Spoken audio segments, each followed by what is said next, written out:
परित्यक्त कुआ मध्यरु हाथी छुआर मृतदेह उद्धार। जंगल मध्य परित्यक्त कूअरे गली पड़ी छटपट होउथिबा छुआ हाथीर मृत्यु।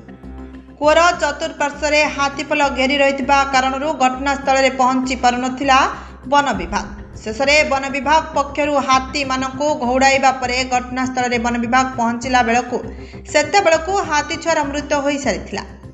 वन विभाग दायित्वहीनता और अपारगता जोगु हाथी छुआर मृत्यु होइछि बोली साधारण जनता अभियोग करिसेंति।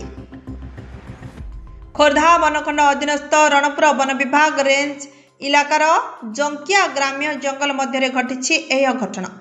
गतकाली विलंबित रात्रे यह घटना सामना को आसी। जंगल में हाथीपल चल प्रचल करुथिले।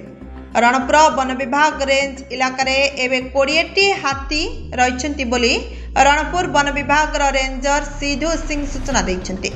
रणपुर वन विभाग रेंज अधीन विभिन्न गाँव में जंगल मध्य 20टी हाथी घूरी बुलुछन्ति। गोटे स्थान में हाथीपल रहिबा एवं सही स्थान छाड़ी हाथीपल अन्य स्थान को न जिबा एवं ड्रोन माध्यम वन विभाग घटना संपर्क में जानिबा परे एही चित्र सामना को आसी।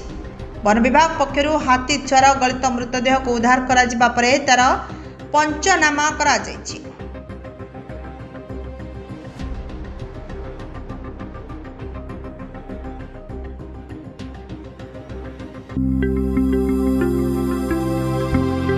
लेटेस्ट न्यूज अपडेट पाई www.nowodisha.com को लॉगिन करंतु।